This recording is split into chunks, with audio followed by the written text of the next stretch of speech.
There we go. Now we're live. Hello again, guys. So today, well, I tried streaming earlier, but it didn't work. But right now, we are streaming live. We're going to be making a tier list of all the... So I've been watching Prime Up lately, and where he does tier lists with PvZ heroes. I'm going to do something very similar, but with a game I find to be even more underrated, which is the Card Wars board game. I have these cards, and I don't really see anybody. I never once saw anybody else with this board game. Maybe I saw some on YouTube, but personally, I've never seen anyone have this, which I'm very shocked about. I'm going to be making a tier list based off of this board game because of how underrated it truly is. I'm wearing a scoliosis brace because I'm gonna get arthritis later on in life if I don't wear it and fix my scoliosis, which would suck. But yeah, that's why I'm gonna be wearing it today.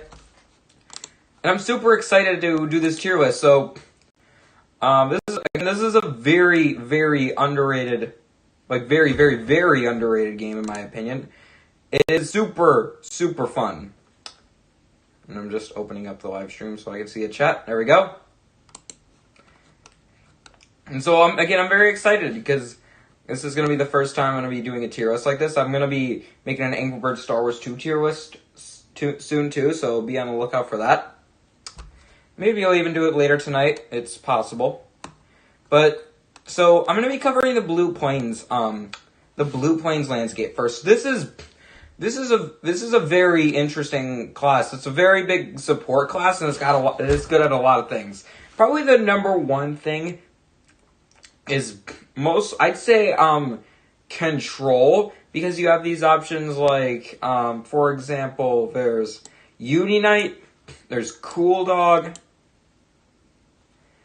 and you do have a couple good control options. I'd say overall this is kind of like the jack of all trade sort of class. There's a lot of little things that it's good at. Like there's Gnome Snot, which is good for miracle decks, where you draw a lot of cards, try and pick up something good, of course. And then there's Strength Crystal, which is also good in miracle decks. Or you could also use it as a kind of a mill deck sort of thing, where you're trying to punish your opponent for drawing a lot of cards, where you need cards like Witch Slap, which isn't really the greatest card. And then there's Quadri, which is an amazing card. I'll be covering covering the booster class. Not the booster class. The booster pack cards and the rainbow class cards later on. Rainbow cards are basically just cards you can put in any deck. They're not limited to one landscape. But and there's also Pants of Awesome, which synergize with move synergy decks, like with Punk Cat, or aggro cards in the Icy Lands. In the Icy Land set, like Ice, or like Cold Soldier, or Abdominal Snowman. And another rainbow card would be really good with it is Nice Ice Baby, which gets +3 whenever it hits face, which would be a really solid option. So it really does synergize with move decks, and it could work with miracle decks because it does draw you a card. I think, yeah. I'm just gonna look back at my my set of cards over here, see because this is what I have to reference to. Cancel Awesome. Oh yeah. Move target creature you control to an empty Blue Plains landscape you control, and then draw a card. So you can use it in miracle decks. It is limited to the Blue Plains lands, which kind of holds it back, but I guess it shouldn't be the biggest deal. But anyway, regardless, we're going to be starting off with the first card, which is Schoolhouse. So this is a very interesting, very, very interesting building. So its flip ability, you collect all of the creatures in your discard pile with a floop ability, and then you put them in like a mini deck, and then you shuffle them, and then you draw the top one. And whenever you draw, the creature in that Schoolhouse's lane loses all of its abilities, and then gets that floop ability, which is very interesting. So it really fixes, really does help, especially with cards like Psionic Architect, if that's how you pronounce it. Because cards like that only active. There are cards like that only have an when played ability, and then when you just play, and then there's stats from there.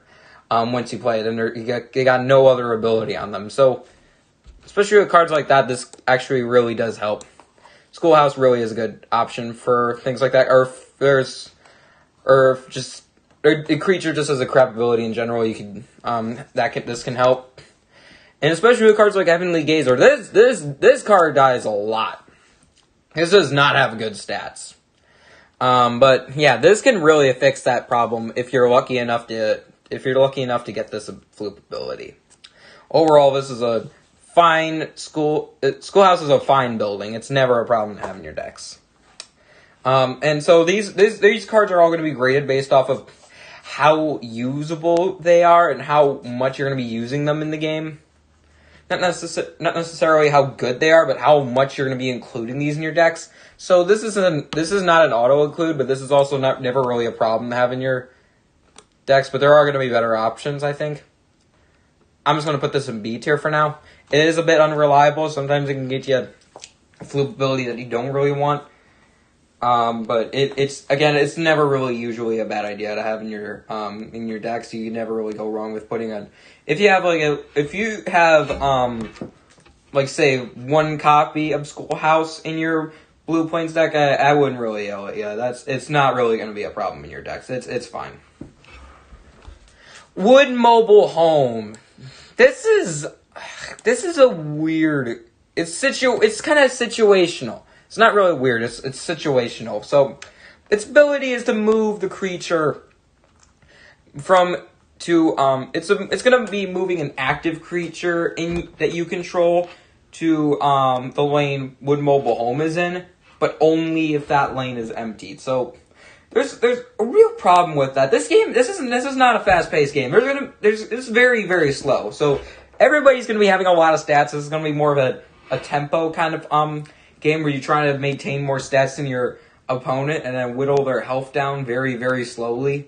And each hero has 25. Each player has 25 health, which is a lot. And every card is going to be having a lot of stats. So you're not necessarily going to be having a lot of opportunities to really move your cards because they're just going to be hanging around the field, kind of clogging up your lanes for a while. Like, having creatures in your lanes is never a bad thing, but I'm just saying, with how slow-paced this game is, you're not really going to have a lot of opportunities to actually activate this. So honestly, it's just, like, kind of one of those cards that's, again, not a problem in your deck, but I'd say is less useful in your Schoolhouse. In fact, if someone were to say they had a mobile home copy in their decks, I would be like, if you can, you should just replace this with Schoolhouse. Which, I mean, you are going to be replacing this with Schoolhouse if you have Finn's whole deck, which you really, really should. Honestly, the first collector's pack you should get are the Jake versus Finn. If you have Finn, you're always going to have Schoolhouse. You're going to have two Wood Mobile Home copies and one Schoolhouse copy. And I would say you could just get rid of the Wood Mobile Home copy if you have one, and then just replace it with a Schoolhouse. The Schoolhouse is always the better option, because you're not really gonna be activating this a lot. When you do, it's fine. If you're using a move synergy deck like with Punk Cat or Abominable Snowman or something, that's fine. But again, this is just such a slow-paced game. It's not gonna be really. You're not really going to be having a lot of opportunities to use this because you're going to be just having a lot of stats in the field and the creatures are just going to be sitting there. Your lanes are going to be full most of the time you're playing. I could put this in C. I could. In practicality, it's probably going to be a D. I'm just going to put this in D. I really don't think this is in any way better than Schoolhouse. Your Schoolhouse is always going to be the better option. You're just going to be wanting to use Schoolhouse in every way. Schoolhouse is just much better. Strength Crystal. Ooh, boy. This is expensive. It draws 5 cards, which is great. But if you compare this to Gnome Snot, this draws 3 cards for the price of 1. So if you ever play 2 Gnome Snots, you get 6 cards for the price of 2. This gives you 5. It is 1 card though, so you don't like.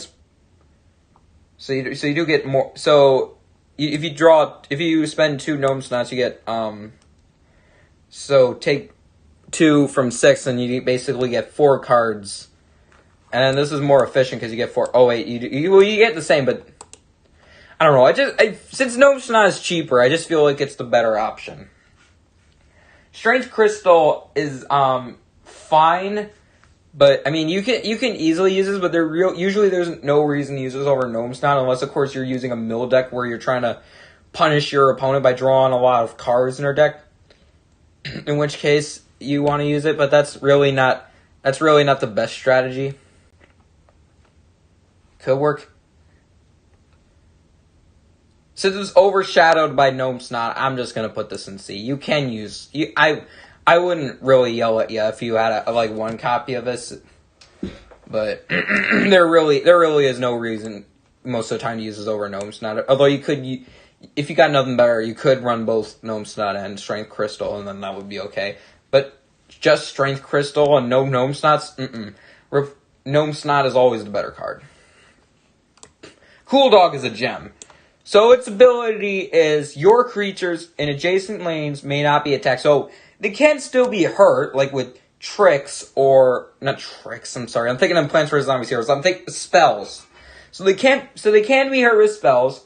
They can take damage while your creatures are attacking, and then their creatures fight back with their own attack, which is basically how this game works. So they can still be hurt, but they also cannot be attacked during the opponent's fight phase. So they will not take damage, and then they will do damage back at them. So they will basically get free damage on their on the other card. So, and honestly, it's just it really is awesome. They're not going to be preventing all damage, but they will be preventing significant damage. They will be completely immune to the opponent's fight phase, and then they will be taking damage. It's just the whole Uno reverse card. This is never a bad idea to have in your decks. Never a bad idea. If this was prevent all damage, this would be S tier, or it would be seriously broken, but I would never yell at somebody for having this in their deck. I'm just gonna put this in A tier. This really is a great card. I would never yell at you if you had a couple copies of this in your deck. Pardon. Oh, gotta fix my chest brace. There we go. Yeah, this is never a problem to have in your deck. This is always gonna be good. You're not gonna be including it in every single deck, but I wouldn't yell at you for it. I can almost put this in S tier. I'll keep it in A tier for now. Gnome Snot is. I'm just gonna put this in A tier because this is the card draw option, the reliable card draw option. This is just everything.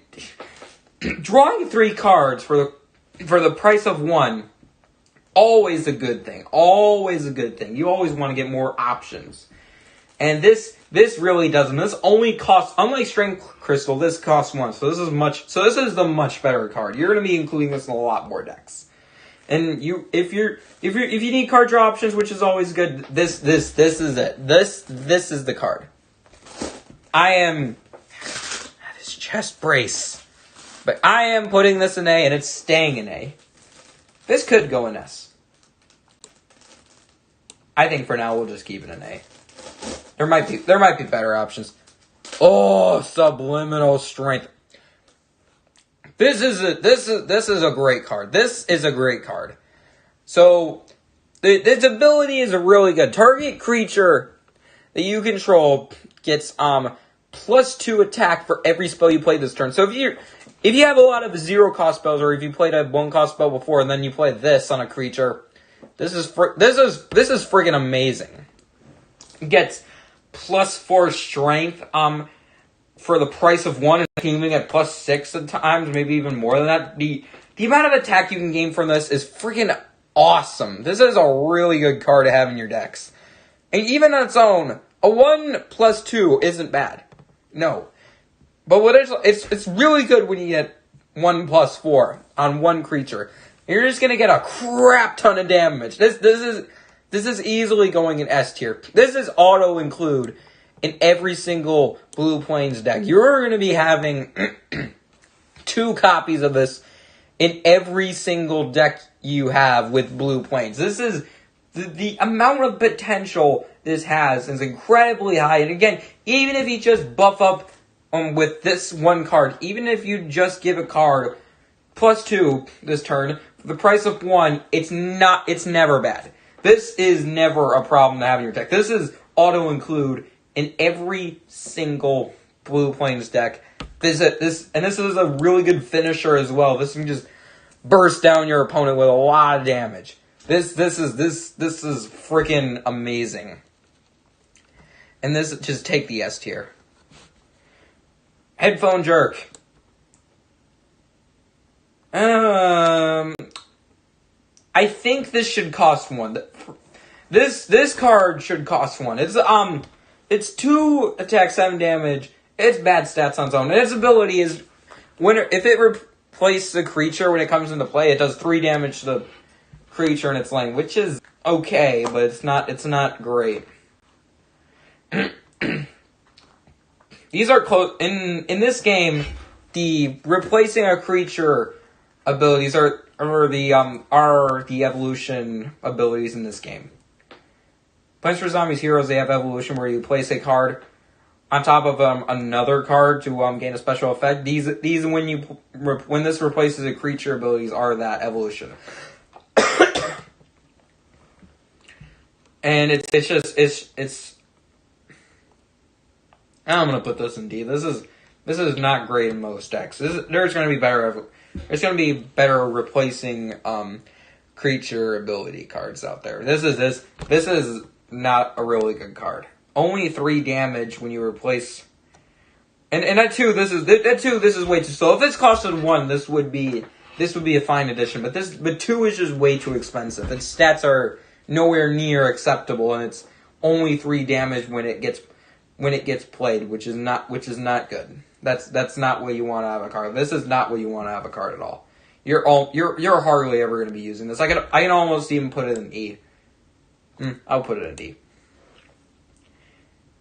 Ancient Scour. This is a good card.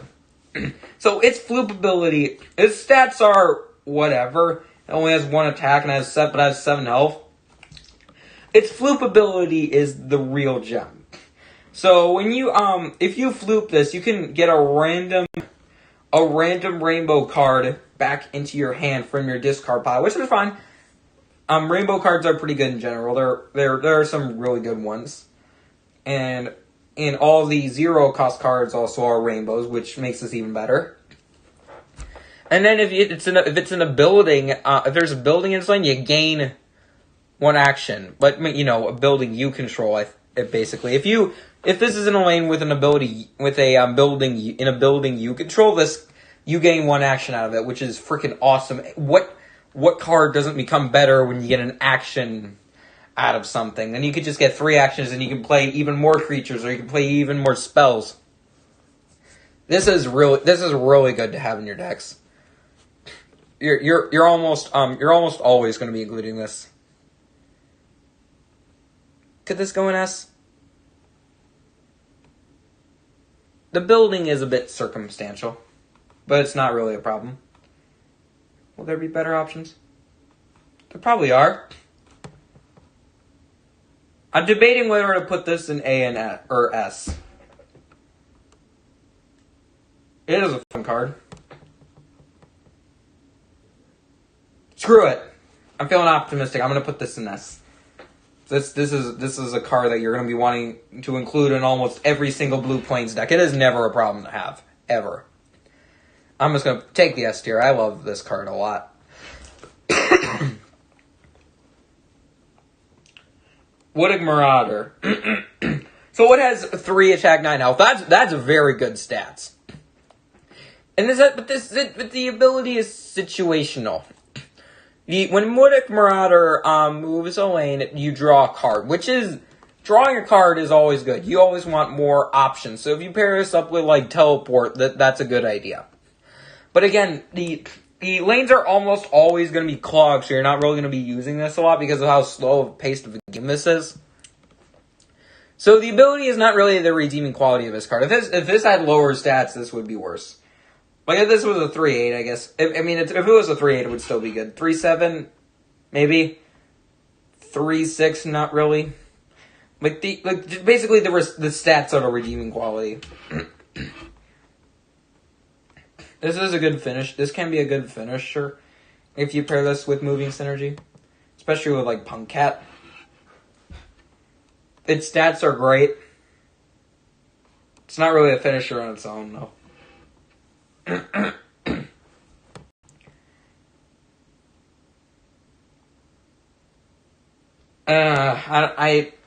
I'm debating whether to put this in A and B. It's definitely not S. Its stats are great, but its ability is way too situational. You know, I think because of how situational its ability is, I'm just going to put this in a nice solid B. I will say B+. Ooh boy, Woodic Chief. So this is basically the creature version of Subliminal Strength. So it is more expensive, but it's a creature, so it can stay around longer. It has 2 attack, 10 health, which is good stats on its own. It does cost 2, which is, it's expensive, but the ability is great though. And this is basically Subliminal Strength that can be acquired anytime from any spell. And it doesn't need Subliminal Strength. You can play Gnome Stomp, that gets +2 this turn. You can play Strength Crystal, it gets +2 this turn. And it's the same amount of potential as Subliminal. This is basically Subliminal Strength in creature form. And I'm going to put this in S tier because of how much potential this really has. This is arguably better than Woodic Marauder. This is way better. You could just keep playing spells and then this just grows and grows and grows, especially if you have some zero cost spells, which is absolutely amazing. Like even if you just play one, and this is a 4-10, that's still great. And even if you don't, on the turn you play it, it's a 2-10, which actually still isn't that bad. That's still good stats. That's still very, very good stats. This is one you're gonna be wanting in every single blue playing this deck. I'm just gonna put this in S tier. Unite. This is a really fun card. So this is a really good troll card. If you pay 1 action, and the creature in this lane has -10 attack, so it just keep whittling damage off the creature.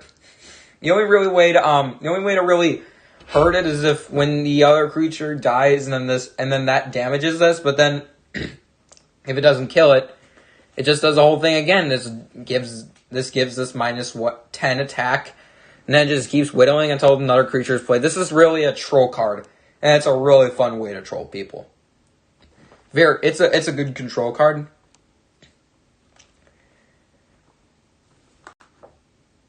With how fun this card is, I'm going to put it in A. It is a really fun troll card. It's a really good control option, too. Heavenly Gazer. Like Unite, I don't know if I mentioned this with Unite, but this also does not have great stats. 3-4 is like high attack but low damage, which that's probably for the better because of how trolling his ability is. This is 2-5, which I would probably say that's worse because it's a lot worse than like aggro decks and stuff. Although with how slow this game is, aggro decks are not good in this game. But it has an interesting ability. So if you floop it, it puts a random spell from a discard pile to the top of your deck. So if you draw it the next turn, you get it. Although I feel like this should really put the spell in your hand instead of like drawing it, because then you have to wait an extra turn to actually use it. It's definitely not as good as Ancient Scalar. nowhere near as good as Ancient Scour, actually. Its ability is, Floop ability is fine, but I feel like it should put it into your hand. Instead of just drawing it, because then you'd have to pay an extra action just to draw that card, or you have to wait an entire turn for it.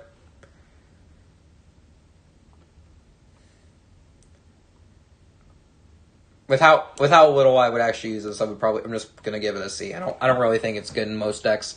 You can use this in a couple, like one copy, and I wouldn't yell at you, but I just don't like how the ability doesn't actually put the card into your hand. It actually just puts it in the top of your discard.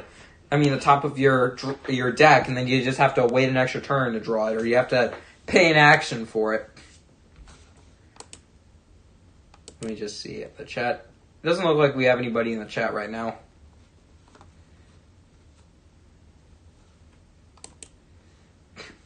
But regardless, let's get back on to it. And then here's Punk Cat, which is obviously the move synergy card.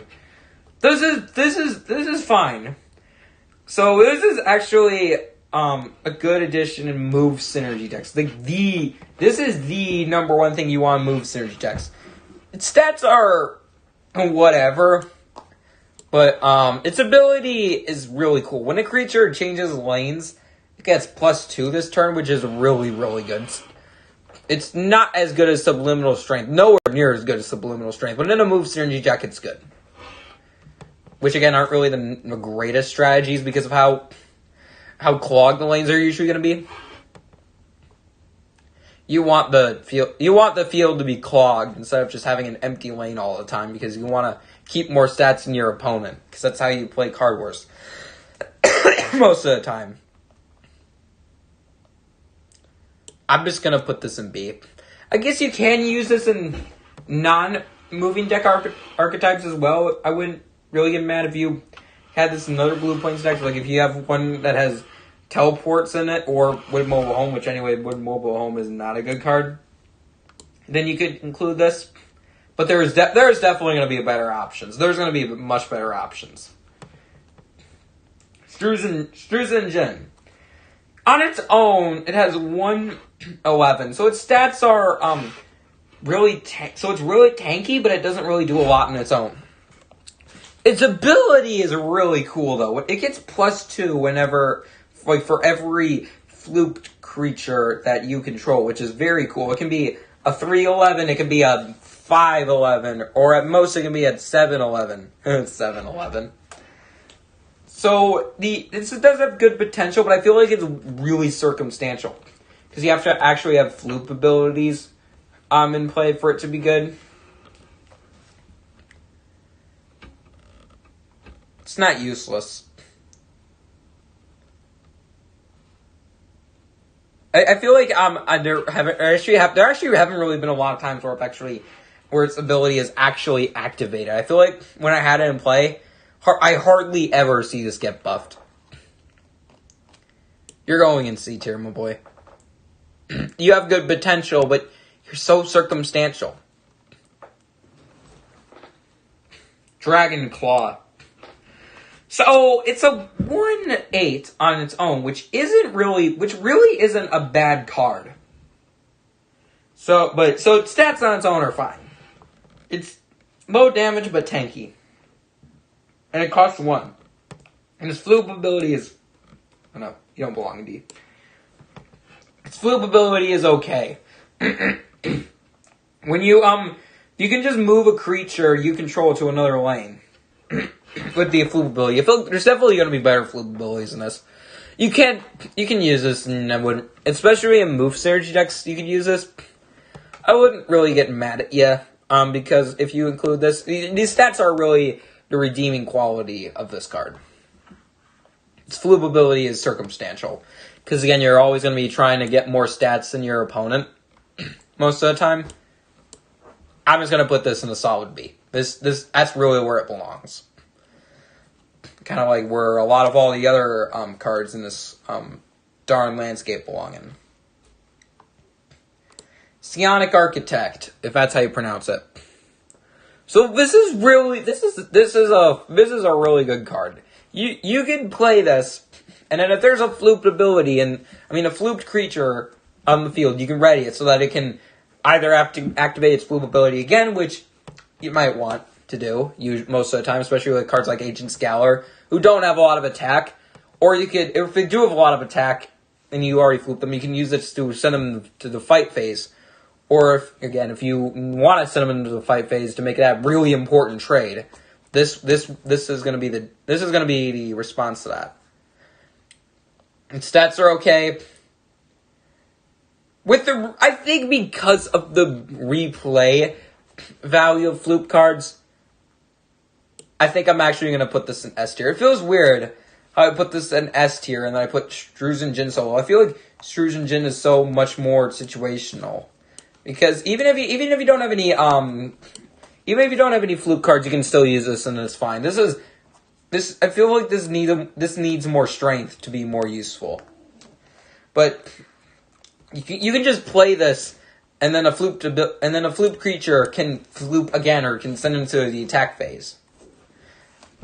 And I feel like this is just something you're gonna be, probably because it's cheaper. You're gonna be using this much more than you're gonna be using Struzan Djinn.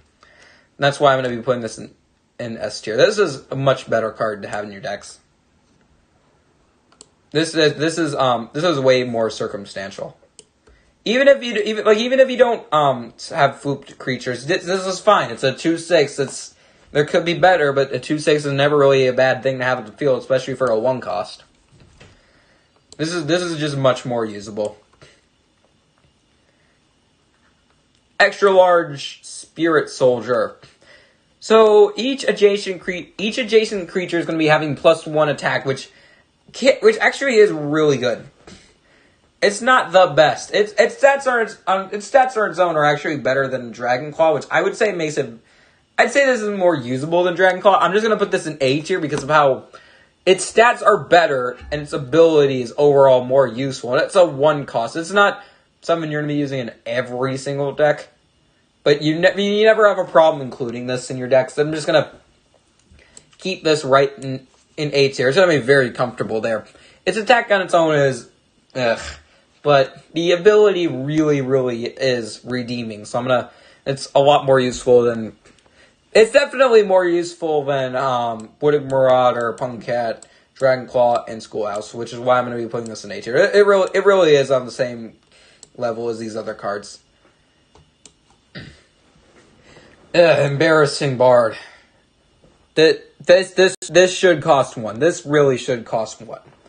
So this also is another card that benefits a lot from having a lot of flooped cards. Like, I would say this is even worse than Struzan Djinn because its stats are worse. 1/5 for a 2 cost is absolutely horrible, and its floop is okay, but I feel like that's not really redeeming enough for this card. It's just way too slow. This should cost 1. Either this should have more stats, or this should cost 1. I think if this costed 1, this would be better. This would be much more viable as a 1 cost. It would probably be somewhere in B or even A. But at 2, this is just way too slow, and its stats are nowhere near enough. I'm split between E or F. Every once in a while, you can draw a lot of cards from this if you have a lot of flooped abilities. This is much worse than Struzan Djinn. Much worse. This is definitely not going in C tier. And I'd say it's actually even worse than these D tier cards we have. So it's either E or F. I'm just going to put this in F. This is way too slow. This is way too slow at 2. This really should cost 1. If this costed 1, this would be a much better card. But at 2, this is just way too slow. It has nowhere near enough stats. You're not going to be using this. This is an F. Just take the F tier. This is just way too slow. This is not one you want to be including in any deck. I wouldn't even say a Miracle Dex is not that good. Because again, 2 cost is just way too expensive for what it does. You can get a lot of card value from this, but at most you only get 4. And compare this to like Strength Crystal, which gives you 5. I guess it also gives you 4, but this is a spell. And this spell, Strength Crystal is doesn't really depend on a lot of ifs like this does. This really does require a lot of there to be floop cards, and this really depends. This really needs a lot of other flooped creatures for this to be good. And even if you use this floop ability on its own, it only gives you one card, which isn't enough. It can't. Again, the card draw can help, but it's just way too slow. This should cost 1. If this costed 1, this would be much better. But it's sad. It's at 2. It's way too slow. Oil Refinery. This is outclassed in every way by Celestial Castle, which is a 1. Celestial Castle is a 1 cost and it gives you a +3, and it doesn't depend on anything else, which is great. But this is a 2 cost and it only gives you a +2 on its own, which is bad. And if there's 2 on it, it gives you a +4, which is fine. But it depends on a lot more ifs than Celestial Castle. And unlike Celestial Castle, this is a Blue Plains. This is a Blue Plains card, not a Rainbow card.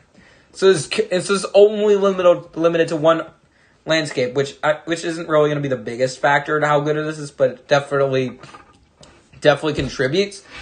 This is never good to have over. This is never good to have over Celestial Castle. Celestial Castle is better in every way. It's less circumstantial. It costs less. It's always going to be a better card. I'm putting this in F. There is no real reason to use this piece of trash garbage over Celestial Castle. Celestial Castle is always the better card. You always want to use that over this. 1 cost +3 defense is always better than 2 plus maybe 4. That's a big if. All right, next up is Tapped Out. I can just load it up not load it up, but pull it up. After getting over that piece of trash garbage we call Oil Refinery. Here we go.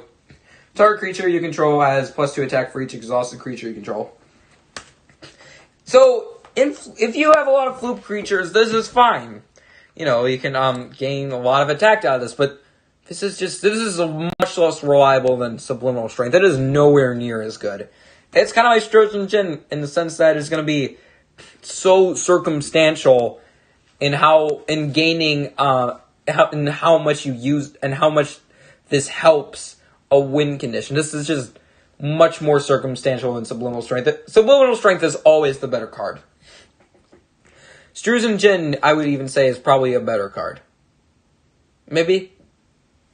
This does cost 1. I would say they're on equal level. Both are just way too situational. Because they really depend on a lot of ifs. They really depend on having a lot of flooped creatures in the field. Even just 1 is, I guess is fine, but it's just not as good as like Sonic Architect where you just reactivate something.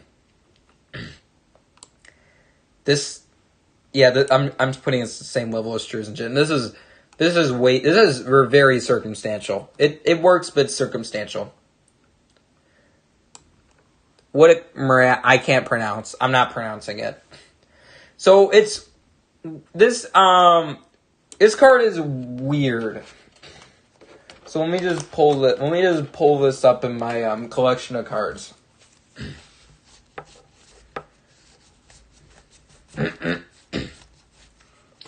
Oof, I got a cold.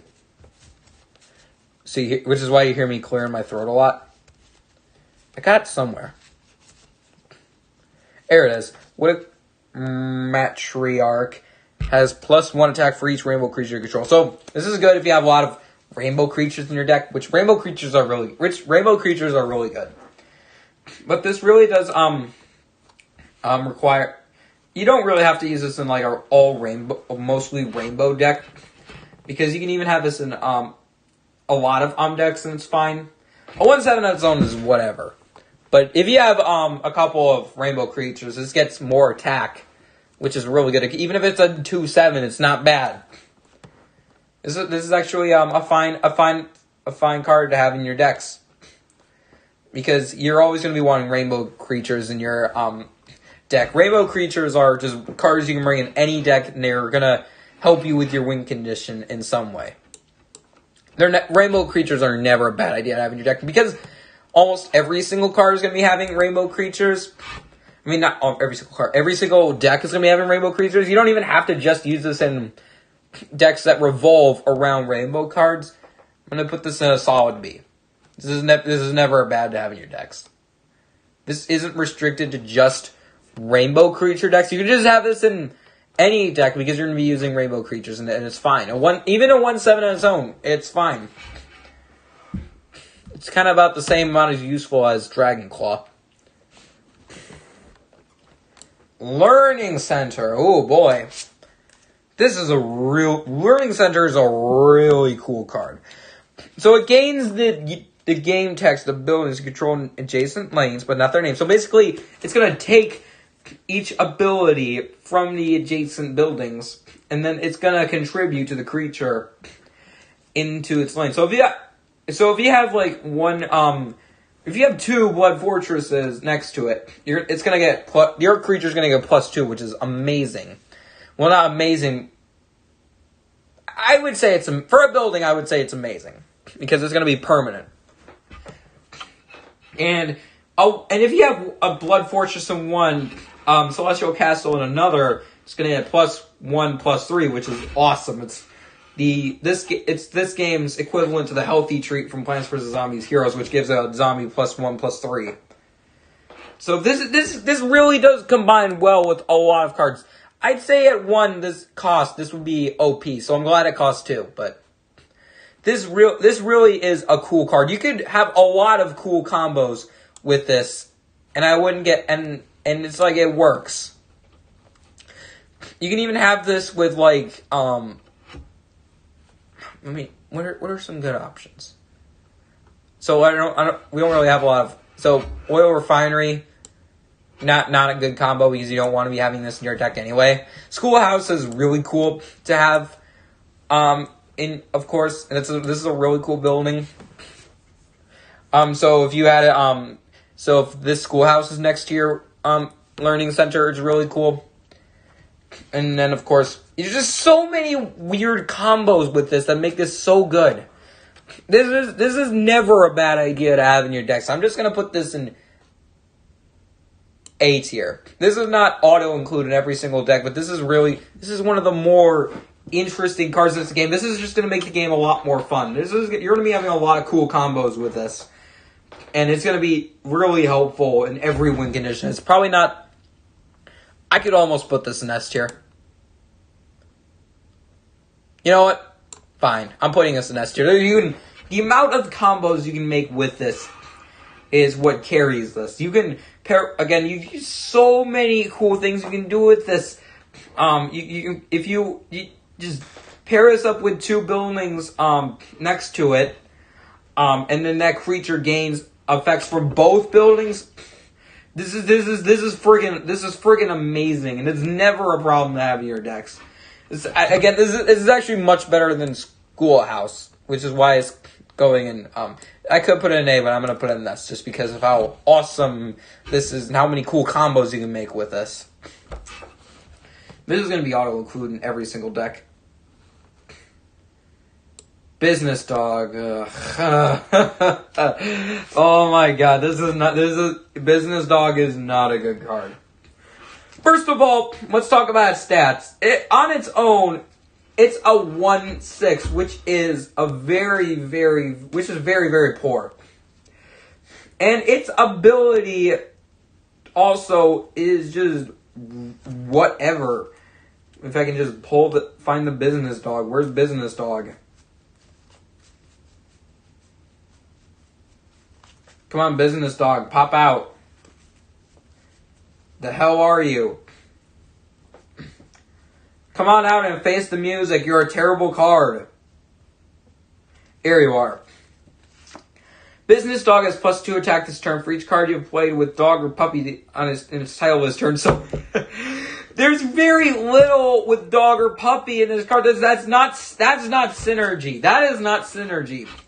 This was +2 permanently instead of just this turn for every card that has dog or puppy in its title in play, it wouldn't even be that great, but it would be like whatever, it would be fine. But it's just this turn, and there's so little cards with dog or puppy in it. This is not going to be a card you're going to be wanting to have in almost any deck. But this is not how you synergize with your deck at all. This is not. No. Dog or puppy in its title. There's hardly any with dog or puppy in the title. This is not what you call a synergy card. This is not what you call a synergy card.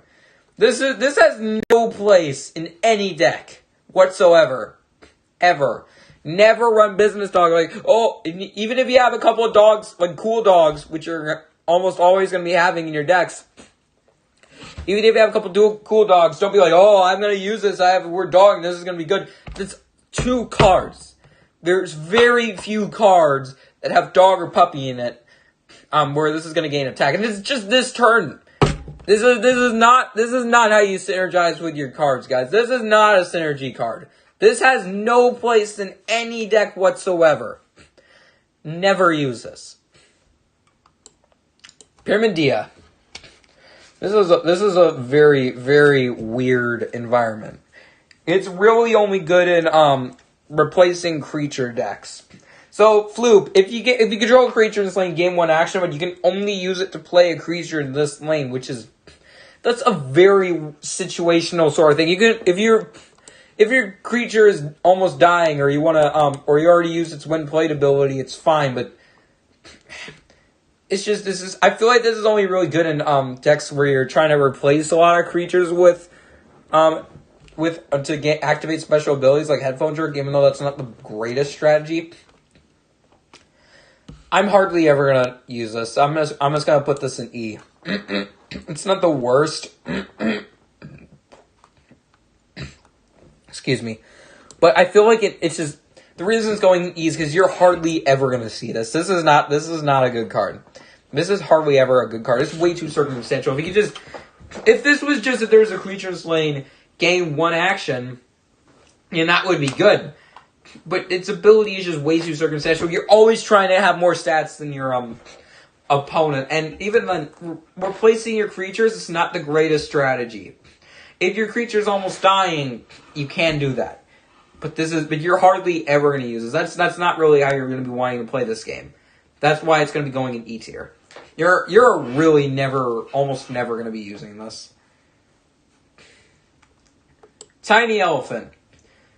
So this would, so while this is in play, it's going to be counting as a rainbow creature too, which is a very circumstantial ability. If you pair this up with, because it's only really good in rainbow decks for the most part, because 2/6 on its own is fine stats, but its ability is just like whatever. It's nowhere near as good. It's nowhere near as good as Sonic Architect. Sonic Architect is always the better card. This is only really good in rainbow creature decks. It's like with a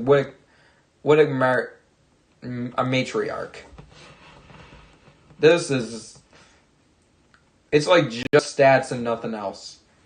I mean, this is just stats, but it gains more when you play it. But I don't know. I just don't really like Tiny Elephant. Its ability is not good.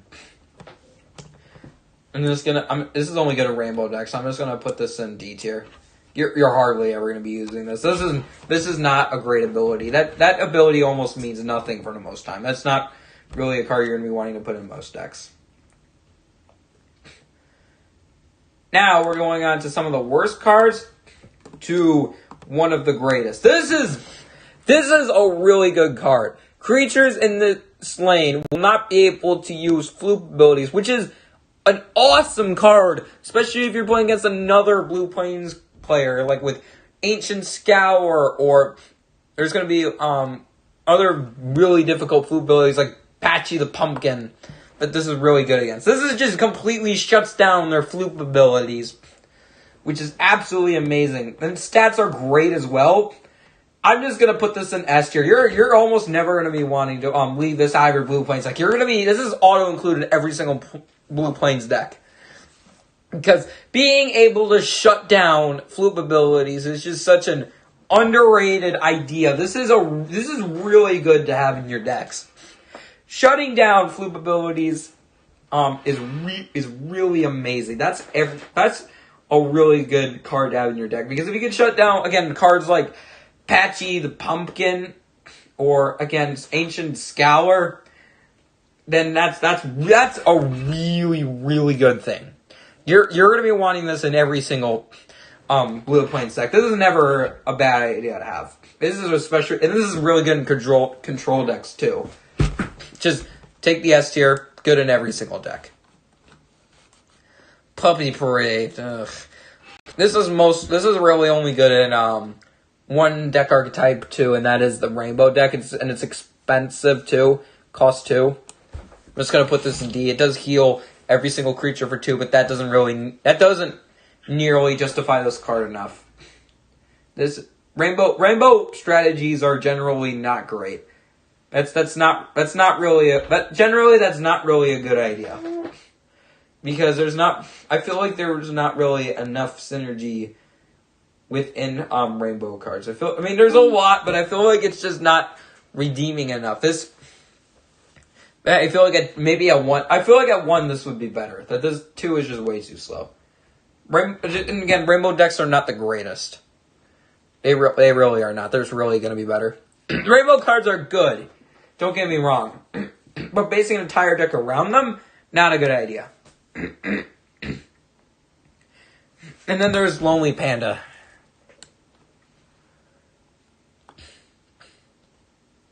So this is a weird card. So when it's on its own on the field and on the start of your turn, you draw a card. But that's really it. That's way too circumstantial. And stats are fine, but I feel like it's not as good as cards like Woodic Matriarch or Dragon Claw or Woodic Marauder. If you just look at what we got in B tier, it's not as good as that. I'm just gonna put this in C tier.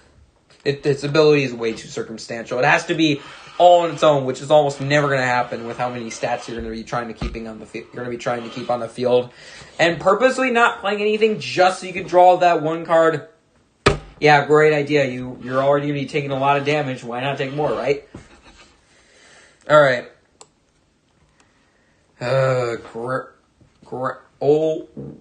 Golden Gramophone. Draw 2, 4 cards, discard 2. This is completely outclassed by Gnome Snot. You're going to be drawing, because that draws 3 cards and you never have to discard anything to make that happen. The fact that you have to discard 2 and then draw 4, that's not a good idea. No, not a good idea. This is completely outclassed by Gnome Snot, and I'm just going to put this in F tier. This is never a good idea to have in your decks. Infant Scour. Stats on its own are not good. But its ability is when you play a rainbow creature this turn, it gets +3 this turn. Which is it's kinda like the Card Wars version of Cat Lady from Plants vs. Zombies Heroes. So this is like this is only usually good in rainbow decks, which aren't really the best archetype, but it's definitely better than these cards we got here in D. I'm going to put this in C. It's only really good in one archetype, which again isn't the greatest. Because again, rainbow cards are good, but you really shouldn't be basing an entire deck around them. That's not a good idea. That's really not a good idea. Fiddling Ferret. So I'm going to refer back to this. The stats on its own are 1/6, which is not good for a card. Floop. Draw a card and then discard a card. If you discard a rainbow card as way, gain 1 action. So this is a fine ability. You draw a card, but then you discard 1 for an extra action. It's really weird. I feel like there's gonna be better options in this. Like Ancient Scour is always the better card. Always. This completely overshadows Fiddling Ferret. And for that reason, it's going to go in C tier as well. There's no real reason to use this over Ancient Scour. Ancient Scour is always the better pick. Woodic Weirdo. The Woodic Weirdo is, as the name implies, is a weird card. Its stats are its own are 1/7, which is whatever. And its ability is reveal a card from your hand. That card becomes a rainbow card until the end of your turn. Only good in rainbow decks. Oh man, rainbow decks are not good. They're you can do them, but they're not the greatest. I feel like there's just not enough going for them to really be considered a strategy. That's rainbow cards are not really what you want to be basing a deck on. Again, they're good, but like I always say, rainbow cards are good, but you don't really want to be basing entire decks around them. That's not really a good idea. They're not an entire separate class like Blue Plains, they are not technically a landscape. They're kind of wild cards. They're not really a landscape card like Blue Plains or Cornfields or Nice Lands. And they're just kind of like a wild card that you can put in any deck. They're not really cards you want to be basing an entire deck around. They're just kind of more support cards than anything. They're not cards you want to be basing your entire deck around.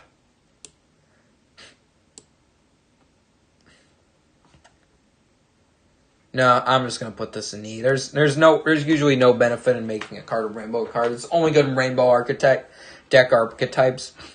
And even then, that's not really a good strategy to begin with. Sonic Swashbuckler, 2/6 on its own, fine stats, and its ability is circumstantial. It does 3 damage when it's played to a targeted floop creature, which is actually fine. This is fine in a lot of decks. You can include this, and I wouldn't yell at you. It's not S tier quite. Its ability is circumstantial, but its stats are its own are okay. Solid B. You can include this in your Blue Plains decks. It's not a bad idea. Emboldened Retriever. This is kind of their version of the Kite Flyer from Plants vs. Zombies Heroes. So every time this attacks, you can draw a card, which is actually really good, and stats are really, really fine. Well, they're not great, but they're viable. 2 attack is okay, but actually its stats are below average. But I feel like the redeeming quality, of course, is the card draw. You can just keep drawing cards from this every time this attacks. Not every time it defends during the opponent's fight phase, but when it's your fight phase and this attacks, you can draw a card, which is good. This is never a bad idea to have in your deck, so I'm just going to put this in B tier. This is never a problem to have in your deck. It is nowhere near as good as Cool Dog. Nowhere near as close. But this is never a bad idea to have in your decks ever. Impossible Possum, oh boy. So this is a really fun trolling card. So its stats are its own or what are okay. 2/8 is not the greatest for a 2-cost card. So I'm just gonna pull this up. There we go. When this card is placed into your discard pile from anywhere, you may discard a card from your hand to return Impossible Possum to your hand. So that's really interesting. You can just keep discarding a card and just resurrecting this over and over again. And this just keeps being a fun, and this is just a really fun way to troll people, like with Uni-Knight. This is never a problem to have in your deck, because it can just keep coming back from the dead and just fighting your opponent, trying to whittle their stats down. This is going to be a nice solid B. No, not C. This is too strong to be a C. This is going to go in B. You can include a couple copies in this, and I wouldn't yell at you. This is really good to have in your decks, because you just keep coming back for more, trying to get that juicy vengeance. I like this card. I really do think it's a fun way to troll people. Crazy Cat Lady. So its ability of giving 1 attack to every rainbow creature is fine. It's not just, actually I wouldn't say it's just useful in rainbow archetypes. I would say Infant Scour is, just because of how low its stats is just way more circumstantial. But the stats of this are 110, which is much better. And it is a bit expensive at 2, but you can easily include this in any deck, and I wouldn't be mad, because 110 is a lot better than a 1/6. And so since you're almost always going to be having rainbow cards too, with how great they are in general at support, this is never bad to have in your decks. This is way better than Infant Scour. Infant Scour is way too circumstantial because of how it usually has to be revolving in around all rainbow decks, which aren't really a good idea. So this is overall better than Infant Scour. So this is why this is going to be going a tier above. I'm just going to keep it as a B tier. It's never a bad idea to have in your decks. A Brain Gooey. This is not a good card. So when its ability is when it replaces a card, it gets +2 this turn, but it only is for this turn. Then on its own, it's just a 1/7, which is not great. And then it does absolutely nothing else. It only gets that +2 for one turn. If this was +2 for the rest of the time this card was out, this will be a lot better. But this is only +2 for this one turn. This is going enough. There's almost no reason to use this. It can't get that one good shot, but there's going to be much better options out there. Pants of Awesome. This costs 1, which is good. This moves a target creature to another blue plains lane, which is fine, and it draws a card, so it's a fun way to cycle through your deck. It's not really all. This is a moves. Can be used in move synergy. This can be used in any deck, and I wouldn't be mad. Like, you can just have one copy of this. C. I really don't see anywhere else to put this other than C. Alright.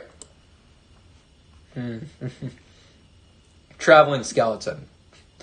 0 attack. Oh. Sorry about that. 0 attack is just... Why? Why does this only have 0? Okay, so this is meant to be used as a shield card. To block damage and save other creatures. Because its flip ability is it exchanges places with another creature you control. So that way it blocks that.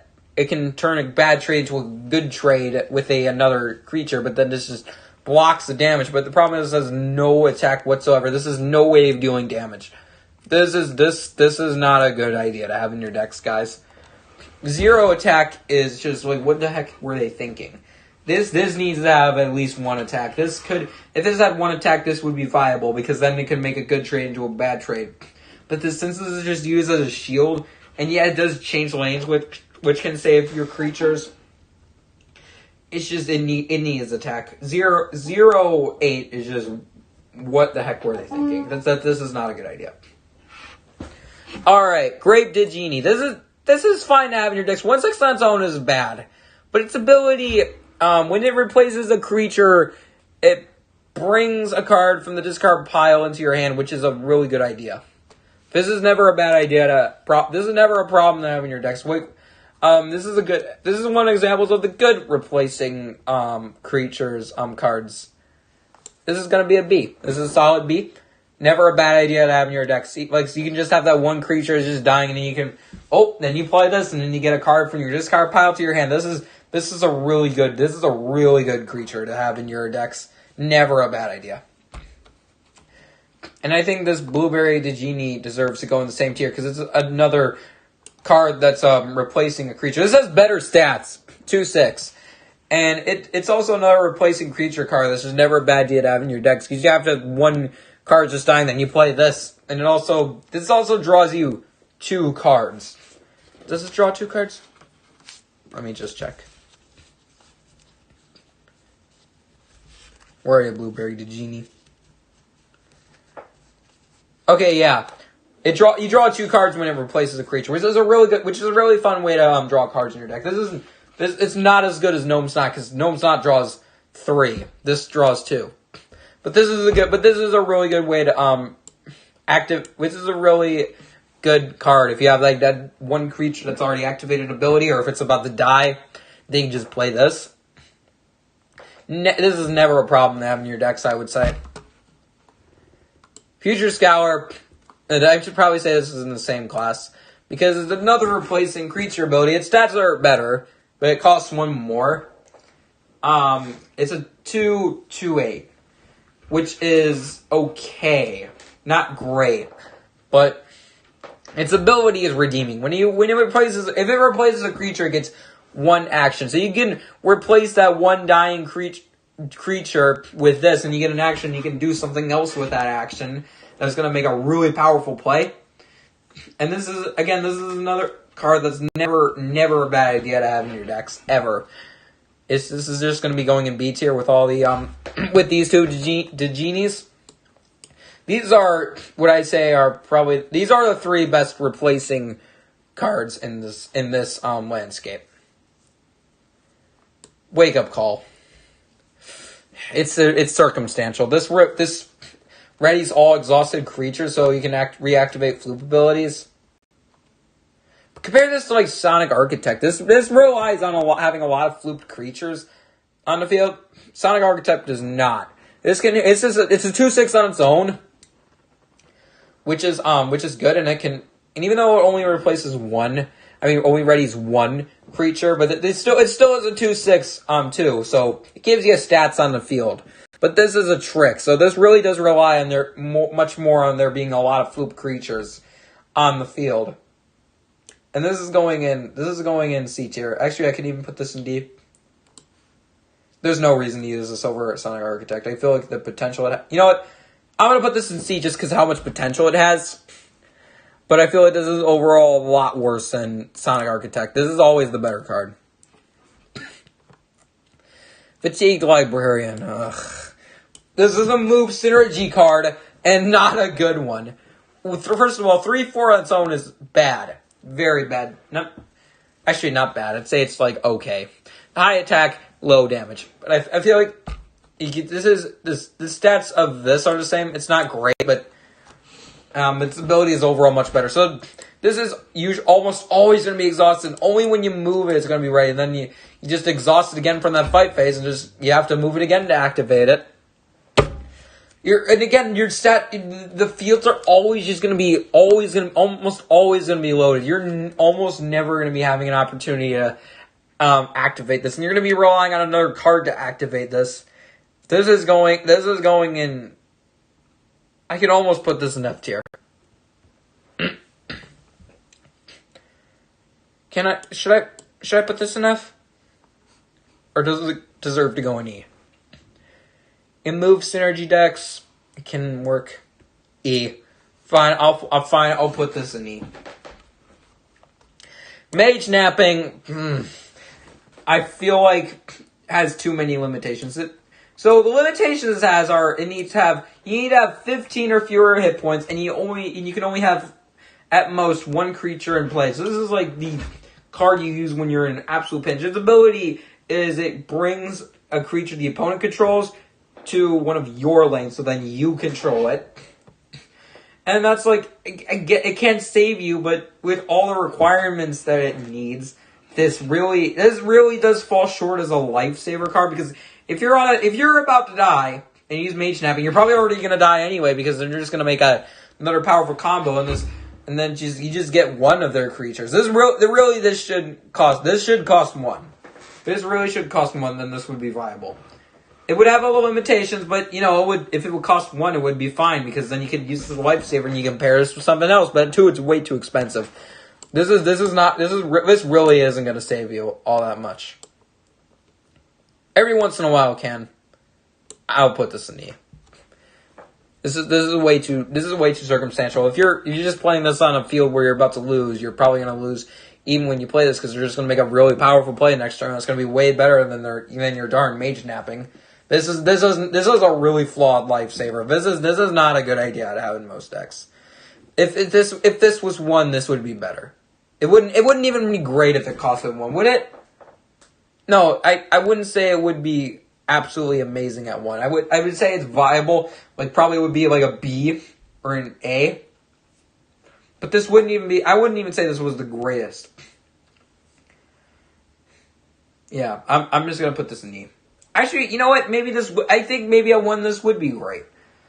Yeah, this would be great, because it would be a good way to save your soul, and then you could pair this up with something else. But no, this costs 2. This is just way too slow at 2. This is not a lifesaver card. This is way too flawed. Fancy Spa. Good with if you have a flooped creature on the field, bad everywhere else.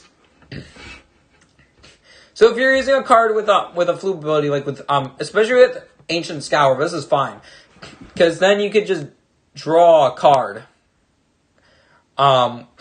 Before you ready this, I would say.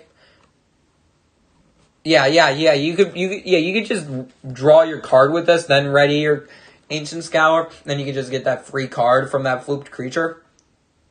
I'll put this in B. This is never if you have, especially a deck with a lot of flooping creatures. This is a fine addition to your decks. This is not a problem to have.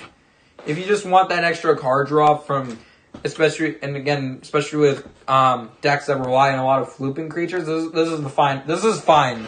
This is not a bad idea. Even in I would say even with decks with not a lot of floop abilities, even if there's just some, that this is fine, because if your card was flooped here, then you could just draw that one card, and then you'll have more options this turn. This isn't a bad deck. This isn't a bad card to have in your decks. Woodic Ringleader. The same problem as other removing cards. Your lanes are almost always going to be full. The fact that if you don't move this card is a 3/4 in its own, which is a heavy hitter but very vulnerable. But the problem is that your lanes are always going to be clogged. And the fact that you have to, your lanes are almost always going to be clogged with how slow this is. And if you don't move this is just going to be destroyed, and it's going to be doing absolutely nothing for you. This is an E card. This is. I feel like this is a bit too strong. I would say maybe could be an F. It's definitely better than cards like Brain Gooey and Traveling Skeleton. This is just going to be an E. And it's definitely better than Embarrassing Bard. I would say this does belong in E tier. But it's just it's way too circumstantial. You have to have a lane open for this to work. And you're almost never going to be having a lane open in this game. The game is way too slow for this to ever truly work. This is Weakened Warrior has the exact same ability as Fatigue Librarian. It's a bit more expensive and has better stats, 5/6, which is pretty powerful, but it has the same problems as Fatigue Librarian. It's actually more expensive too. So you have to wait the next turn in order to pair this up with something else. So I'd say it's actually a little bit worse. But at the same time, it does get more damage in, so it could make the arguments. I'd say it's on. Actually, I would say it's on the same level as Fatigue Librarian. But the problem is you're almost never going to be moving cards because of how often you're going to be wanting to clog the lanes with minions, and it's just, and the fact that you only have one hit out of this is really not good. This is going in this E tier with Fatigue Librarian. This is not a good idea to have in your deck. Almost never, because you're just almost never going to be getting value from this. It's just, I really don't like Fatigue Librarian, Weakened Warrior. I used to think they were good cards because then when you raid it, it could get a real good hit on them. But the problem is that they only attack once. Then when they're exhausted, you're gonna have to move it again. You're gonna have to pair these up with other cards for them to be good. These are not good cards. Tired Wombat.